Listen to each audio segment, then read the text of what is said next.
Hello guys, இன்னைக்கு வந்துட்டு Australia வந்துட்டு இந்த டூரிஸ்ட் விசா வந்துட்டு எப்படி வாங்கலாம்னு சொல்லிட்டு இந்த வீடியோவில் பார்க்கலாம் நாங்கள். ஸோ எனக்கு நிறைய பேர் எனக்கு கேட்டிருந்தாங்க, இந்த டூரிஸ்ட் விசாவில் வந்துட்டு ரொம்ப டஃப் எனக்கு. ஸோ எதெல்லாம் டாக்குமெண்ட்ஸ் வேணும் எனக்கு டீட்டெயிலாக சொல்லுங்கன்னு சொல்லிட்டு எனக்கு இன்ஸ்டாவில் வந்துட்டு நிறைய பேர் எனக்கு மெசேஜ் பண்ணியிருந்தாங்க. ஸோ அதனால் வந்துட்டு இந்த வீடியோ பண்ணிட்டு இருக்கேன். இந்த வீடியோவில் வந்துட்டு என்னெல்லாம் வந்துட்டு மெயின் டாக்குமெண்ட்ஸ் உங்களுக்கு தேவை, அதுக்கப்புறம் வந்துட்டு எவ்வளோ நீங்கள் ஃபண்ட்ஸ் காட்டணும், அதுக்கப்புறம் ப்ரோசஸ் டைம் எவ்வளோ, அதுக்கப்புறம் வந்துட்டு ஃபீஸ் எவ்வளோ. ஸோ இது எல்லாம் பற்றியும் ஃபுல் டீட்டெயிலாக பார்க்கலாம். அதுக்கப்புறம் வந்து நீங்கள் எப்படி அப்ளை பண்ணலாம். ஸோ இது எல்லாம் வந்துட்டு நாங்கள் இந்த வீடியோவில் நாங்கள் பார்க்க போகிறோம். என்னோட சேனல் புதுசாக பார்க்குறீங்கன்னா ப்ளீஸ் சப்ஸ்கிரைப் பண்ணி பாருங்கள். இந்த வீடியோ கடைசி வரைக்கும் பாருங்கள். பிடிச்சினா ஒரு லைக் பண்ணுங்கள், இல்லை டிஸ்லைக் பண்ணுங்கள். ஸோ மெயின் வந்துட்டு இந்த ஆஸ்திரேலியா டூரிஸ்ட் விசானா உங்களுக்கு சப் கிளாஸ் 600 சொல்லுவாங்க. அது அண்டர் தான் வரும் இந்த விசா வந்துட்டு. இது வேலிட் என்னன்னா அப் டு 12 months வரைக்கும் தராங்க. ஸோ அதனால் வந்துட்டு ஒரு மினிமம் உங்களுக்கு 3 monthsக்குள்ளே தான் அப்ளை பண்ணால் உங்களுக்கு ஸோ அப்ரூவல் ரேட் வந்துட்டு உங்களுக்கு விசா கிடைக்கிற ரேட் வந்துட்டு 95% இருக்கும். ஸோ அதான் வந்து 3 months எபோ நீங்கள் அப்ளை பண்ணால் உங்களுக்கு சக்ஸஸ் ரேட் ரொம்ப கம்மியாக இருக்குன்னா ஸோ நிறைய டாக்குமெண்டேஷன் உங்களுக்கு தேவை வரும். இதோட ஃபீஸ் வந்துட்டு ரொம்ப கம்மி, $190 ஆஸ்திரேலியன் டாலர்ஸ் நீங்கள் பே பண்ணணும். இது இந்தியன் மணி கம்பேர் பண்ணால் உங்களுக்கு 10,400 500 அந்த தான் வருது உங்களுக்கு. சரிங்களா? ஸோ மெயின் வந்துட்டு ஃபர்ஸ்ட் இப்போ இந்த என்னென்ன டாக்குமெண்ட்ஸ் தேவை இதுதான் மெயின் பார்க்கலாம் உங்களுக்கு. ஸோ விசா அப்ளிகேஷன் ஃபார்ம் வந்துட்டு ஃபில் பண்ணணும் நீங்கள். ஸோ ஆன்லைன் அப்ளை பண்ணுற மாதிரி இருந்தால் நீங்கள் அங்கேயே அப்ளை பண்ணிக்கலாம். இல்லை நீங்கள் ஸோ ஏஜென்ட் த்ரூ இல்லாட்டி வந்துட்டு நீங்கள் கன்சல்டன்சி த்ரூ அப்ளை பண்ணுறீங்கன்னா ஸோ நீங்கள் மேனுவலில் வந்துட்டு ஃபில் பண்ணி கொடுத்தா அவங்க ஸ்கேன் பண்ணி அப்லோட் பண்ணுவாங்க. சரிங்களா? நெக்ஸ்ட் வந்துட்டு இந்த ஃபோட்டோஸ் வந்துட்டு என்னென்ன சைஸ் வந்து நான் உங்களுக்கு ஃப்ளாஷ் பண்ணுறேன் உங்களுக்கு. ஸோ அடுத்து வந்துட்டு இந்த பாஸ்போர்ட் வந்துட்டு தான் மெயின். பாஸ்போர்ட் உங்களுக்கு நியூ பாஸ்போர்ட் இல்லை ஓல்டு ஏதாச்சும் உங்களுக்கு இருந்தால் ஓல்டு கூட நீங்கள் சப்மிட் பண்ணணும். ஸோ இதில் என்னென்ன நீங்கள் ஸ்கேன் பண்ணணும்னா ஃபர்ஸ்ட் பேஜ், அதுக்கப்புறம் லாஸ்ட் பேஜ் வந்துட்டு நீங்கள் ஸ்கேன் பண்ணணும். ஸோ நடுவில் வந்துட்டு நீங்கள் ஏதாச்சும் நீங்கள் வேறு கண்ட்ரி நீங்கள் ட்ராவல் பண்ணியிருக்கீங்க, இங்கே சிங்கப்பூர் ஆகட்டும் இல்லை மற்ற யூரோப் கண்ட்ரி நீங்கள் ட்ராவல் பண்ணியிருக்கீங்கன்னா ஸோ அந்த ட்ராவல் ஹிஸ்ட்ரியோட வந்துட்டு நீங்கள் scan copy first to last வரைக்கும் வந்துட்டு நீங்கள் ஸ்கேன் காப்பி நீங்கள் எடுத்துகிட்டு கொடுக்கணும். அதுதான் மெயினும். இல்லாட்டி நீங்கள் உங்களுக்கு ட்ராவல் ஹிஸ்ட்ரி எதுவுமே இல்லை, எங்கேயோ போகலாம், நாங்கள் பழைய பாஸ்போர்ட் வந்துட்டு நான் எங்கேயோ போகலாம் அந்த அப்படி ஏதாச்சும் இருந்தால் நீங்கள் ஸோ ஃபர்ஸ்ட் பேஜ் அதுக்கப்புறம் லாஸ்ட் பேஜ் வந்துட்டு நீங்கள் ஸ்கேன் பண்ணி அனுப்பினாலே போதும் உங்களுக்கு. சரிங்களா? ஸோ அடுத்து வந்துட்டு நீங்கள் ஐடி கார்டு சப்மிட் பண்ணணும். ஐடி கார்டு வந்துட்டு நீங்கள் ஆதார் கார்டு அங்கே அக்செப்ட் பண்ணுவாங்க. ஸோ ஆதார் கார்டை கூட நீங்கள் கொடுக்கலாம் நீங்கள். ஸோ நெக்ஸ்ட் வந்து மேரேஜ் சர்டிஃபிகேட், நீங்கள் ஃபேமிலி கூட போகிற மாதிரி இருந்தால் மேரேஜ் சர்டிஃபிகேட் நீங்கள் கண்டிப்பாக நீங்கள் சப்மிட் பண்ணி தான் ஆகணும். ஸோ அடுத்து வந்துட்டு பேங்க் ஸ்டேட்மெண்ட் உங்களுக்கு லாஸ்ட் 6 monthோட பேங்க் ஸ்டேட்மெண்ட் காட்டணும். அதுக்கப்புறம் வந்துட்டு நீங்கள் கிரெடிட் கார்டு ஏதாச்சும் நீங்கள் யூஸ் பண்ணால் கூட நீங்கள் லாஸ்ட் 6 month கிரெடிட் கார்டோட நீங்கள் ஸ்டேட்மெண்ட் கூட நீங்கள் எடுத்துகிட்டு கொடுக்கணும் நீங்கள். சரியா? ஸோ அடுத்து வந்துட்டு இதான் மெயினும். உங்கள் பே ஸ்லிப் வந்துட்டு நீங்கள் லாஸ்ட் 3 to 6 month வந்துட்டு நீங்கள் பே ஸ்லிப் நீங்கள் சப்மிட் பண்ணணும்.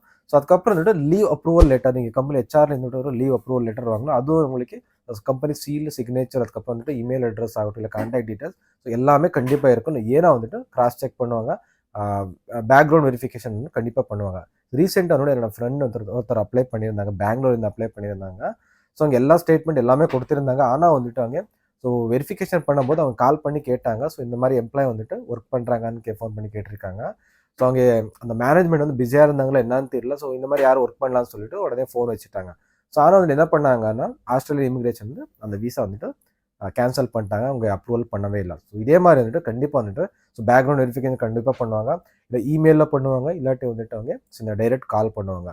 ஸோ அதனால தான் வந்துட்டு நீங்கள் லீவ் அப்ரூவல் லெட்டரில் வந்துட்டு ஜென்யூன் நம்பர் நீங்கள் இருக்கிற மாதிரி நீங்கள் லெட்டர் வாங்கிக்கோங்க. அதுக்கப்புறம் வந்துட்டு இன்ஃபார்ம் பண்ணுங்க கன்சர்ன் பர்சன் வந்து எந்தெல்லாம் நம்பர் நீங்கள் இமெயில் கொடுத்துருக்கீங்க ஸோ இன்ஃபார்ம் பண்ணுங்க, இந்த மாதிரி அப்ளை பண்ணிருக்கு, ஏதாச்சும் கால் ஒரு வாய்ப்பு இருக்குது, இல்லை இமெயில் ஒரு வாய்ப்பு இருக்குது, ஸோ ரெஸ்பாண்ட் பண்ணுங்கன்னு சொல்லிட்டு ஸோ ரிக்வெஸ்ட் ஃபஸ்ட்டே பண்ணிக்கோங்க. இல்லாட்டி வந்துட்டு இந்த மாதிரி மிஸ் அண்டர்ஸ்டாண்டிங் ஆயிடுச்சுன்னா அதுக்கப்புறம் விசா ரிஜெக்ட் ஆயிரும்.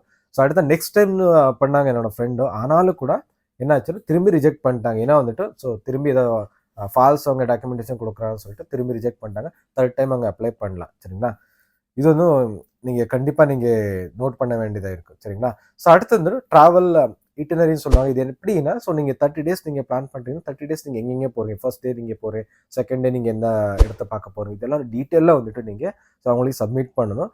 ஸோ அங்கே போயிட்டு அதை ஃபாலோ பண்ணணும் தேவையில்லை. அவங்களுக்கு நீங்கள் விசா அப்ளிகேஷன் நீங்கள் போடும்போது வந்துட்டு அதெல்லாம் டீட்டெயிலாக வந்துட்டு அவங்களுக்கு ஒரு லெட்டர் கொடுக்கணும்.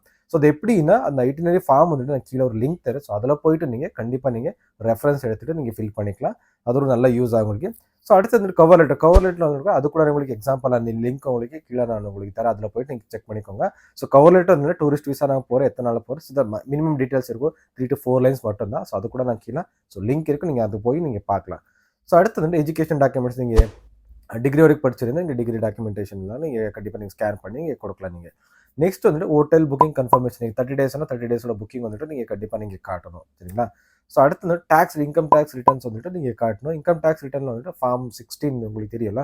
ஸோ அது வந்துட்டு லாஸ்ட் 3 years வரைக்கும் நீங்கள் சப்மிட் பண்ணலாம். ஸோ இல்லை வந்துட்டு நான் லாஸ்ட் 1 yearலேருந்து நான் அந்த ஐ மீன் கட்டிட்டு இருக்கேன் அதான் இருக்குன்னா ஸோ லாஸ்ட் 1 இயர் நீங்கள் கூட சப்மிட் பண்ண, அது ஒன்றும் பிரச்சனை இல்லை. சரிண்ணா?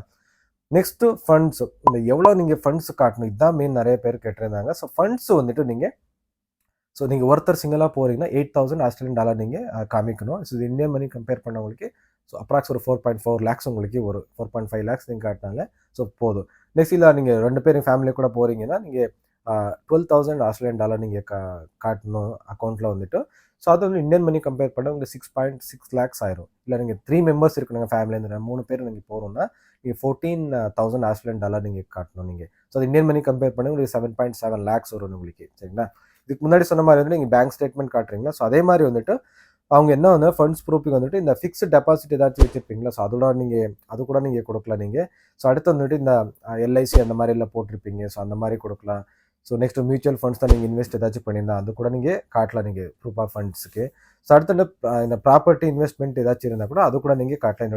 இதோட வேல்யூ போகும்னு சொல்லிட்டு ஸோ அது கூட ப்ரூஃபாகி நீங்கள் வச்சுக்கலாம் நீங்கள். அதுக்கப்புறம் நீங்கள் இந்த பர்சனல் அக்கௌண்ட் நீங்கள் 2-3 பேங்க்கில் நீங்கள் வச்சுருக்கீங்கன்னா அது 2-3 பேங்க்கில் வந்துட்டு அக்கௌண்ட் ஸ்டேட்மெண்ட் எடுத்துக்கோங்க. ஸோ அதுவும் உங்களுக்கு இந்த ப்ரூஃபும் வந்துட்டு கொஞ்சம் ஸ்ட்ராங் ஆகும். ஏன்னா வந்துட்டு இந்த $8,000 ஒருத்தருக்கு என்ன சொல்கிறேன்னா அது லாஸ்ட் 1 month அட்லீஸ்ட் நீங்கள் மெயின்டைன் பண்ணியிருக்கணும். ஆனால் அந்த 3 அக்கௌண்ட்டும் அதை ஈக்குவல் அமௌண்ட் இருந்தால் கூட கண்டிப்பாக அக்செப்ட் பண்ணுவாங்க. இது ஒரு நல்ல விஷயம் வேணும்னு சொல்லலாம். ஸோ நெக்ஸ்ட் என்னன்னா பிசிசி நீங்கள் போலீஸ் கிளியரன்ஸ் சர்டிஃபிகேட் கூட கண்டிப்பாக தேவை உங்களுக்கு. அடுத்து வந்துட்டு இந்த மெடிக்கல் எக்ஸ்ரே இருக்குல்ல மாமூல் அதுவும் கூட நீங்கள் அப்ளை பண்ணும்போது கண்டிப்பாக உங்களுக்கு தேவை. ஸோ நெக்ஸ்ட்டு வந்துட்டு ஸோ நீங்கள் எப்படி அப்ளை பண்ணலாம், இது எல்லா டாக்குமெண்டேஷன் ரெடி ஆச்சு நீங்கள் எப்படி அப்ளை பண்ணலான்னு கேட்டால் உங்களுக்கு ஸோ 2 ஆப்ஷன்ஸ் இருக்கும். ஸோ ஃபர்ஸ்ட் என்னன்னா நீங்கள் ஏஜென்ட் த்ரூ அப்ளை பண்ணிக்கலாம். இல்லாட்டி வந்துட்டு இமிக்ரேஷன் லாயர் ஏதாச்சும் உங்களுக்கு இருந்தால் ஸோ அவங்க த்ரூ நீங்கள் ஸோ அப்ளை பண்ணிக்கலாம். ஸோ அப்ளை பண்ணும்போது இந்த சொன்ன டாக்குமெண்டேஷன் எல்லாம் வந்து ஸோ அவங்களே கொடுத்தா அவங்க அப்ளை பண்ணுவாங்க. இல்லை ஓகே நானே அப்ளை பண்ணிக்கிறேன் ஸோ அவங்க எதுக்கு எனக்கு சொன்னால் நீங்கள் ஸோ டைரெக்ட் நீங்கள் ஆன்லைனில் அப்ளை பண்ணிக்கலாம். ஸோ அதோட லிங்க் வந்துட்டு நான் கீழே தரேன். ஸோ அதில் போயிட்டு நீங்கள் டைரெக்டாக வந்துட்டு அப்ளை பண்ணுற முன்னாடி வந்துட்டு அதில் வந்துட்டு எல்லாமே டீட்டெயில்ஸ் கொடுப்பாங்க. அதெல்லாம் படிச்சுட்டு அதுக்கப்புறம் நீங்கள் ஸ்டார்ட் பண்ணாலே போதும். ஃபர்ஸ்ட் வந்து ஒரு அக்கௌண்ட் கிரியேட் பண்ணிவிட்டு ஸோ அதுக்கப்புறம் வந்துட்டு நீங்கள் எல்லா டாக்குமெண்டேஷன் சொன்னதெல்லாம் வந்துட்டு அட்டாச் பண்ணிவிட்டு அதுக்கப்புறம் ஃபீஸ் வந்துட்டு பே பண்ணி இதுக்கு மேலே சொன்ன மாதிரி தான் $190 சொன்னால அதை அப்படியே அங்கேயே நீங்கள் கார்டில் வந்துட்டு பே பண்ணிவிட்டு நீங்கள் ஸோ அப்ளை பண்ண அதுக்கப்புறம் வந்துட்டு நீங்கள் வெயிட் பண்ண ரெஸ்பான்ஸ் வரதுக்கு. இது ப்ரோசஸ் டைம் வந்துட்டு உங்களுக்கு 1 month ஆகும். ஸோ அதுக்கு முன்னாடி உங்களுக்கு ஏதாச்சும் டாக்குமெண்ட்ஸ் உங்களுக்கு தேவைன்னா உங்களுக்கு வந்து இமெயில் பண்ணிகிட்டே இருப்பாங்க. அதை நீங்கள் சப்மிட் பண்ணாலே போதும். எல்லாம் ஜென்யூனாக எல்லாமே பக்கா டாக்குமெண்ட் ஆயிடுச்சுன்னா உங்களுக்கு இமெயில் எதுவுமே வருதோ அப்ரூவல் உங்களுக்கு இமெயில் வரும். ஸோ அது வச்சு நீங்கள் கண்டிப்பாக நீங்கள் ஃப்ளைட் டிக்கெட் புக் பண்ணிவிட்டு அங்கே போய்ட்டு என்ஜாய் பண்ணி வரலாம். சரிங்களா? அதுக்கப்புறம் சில பேர் சொன்னாங்க அங்கே போயிட்டு உங்களுக்கு மிஸ்கைட் பண்ணுவாங்க. என்னன்னா அங்கே போயிட்டு ஜாப் தேடிட்டு நீங்கள் கன்வெர்ட் பண்ணிக்கலாம்னு சொல்லுவாங்க. ஆனால் 100% அது முடியாது.